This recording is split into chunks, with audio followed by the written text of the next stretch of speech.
chocolate. And it's a good question. This shows the demand for chocolate. What could cause the movement from point X to Y? Well, the movement from point X to Y is a movement along the demand curve.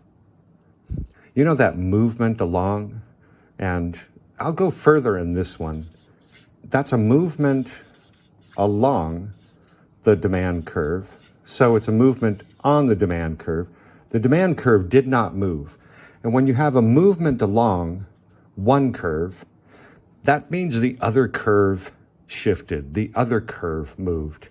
Another term for movement along is, of course, change in, and in this case, change in quantity, and in this case, it's quantity demanded.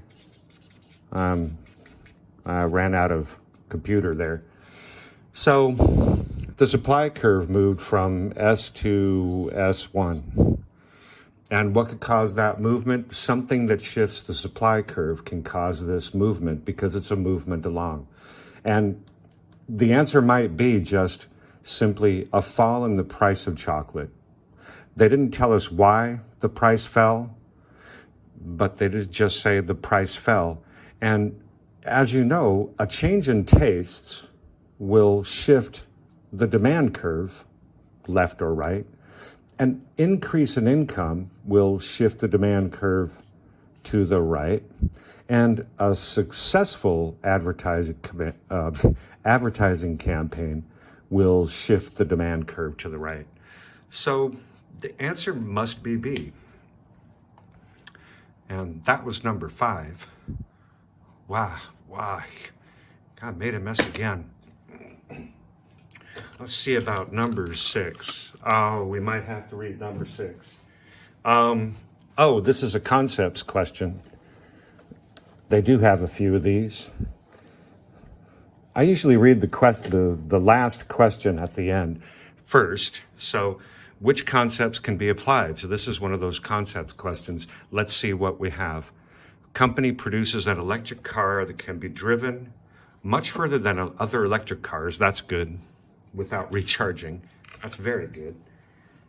And let's see. Car does not emit the dangerous fumes that petrol cars do. We know that. The batteries that power the car are very expensive, and the company is building a huge factory to produce batteries more cheaply. So we have a private company. We have less negative externalities, right? So the social cost is less producing electric cars compared to petrol cars. And they're spending some money to increase production. So average cost in mergers, no.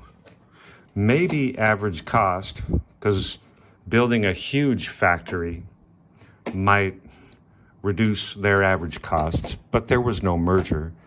External costs, yes, but we didn't say anything about government company, just the private company. So I'd say no to B. Hey, private costs and economies of scale. Wow. C looks good because it's private costs is a company produces and then the company is building a huge factory. So that's private costs. And economies of scale is the huge factory. But let's look at D. Public sector, no, this is private. But no market failure yet.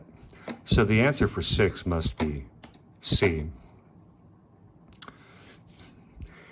Answer for 7, let's see. Well, the question for 7, how would this be shown on demand and supply diagrams for biscuits and tea?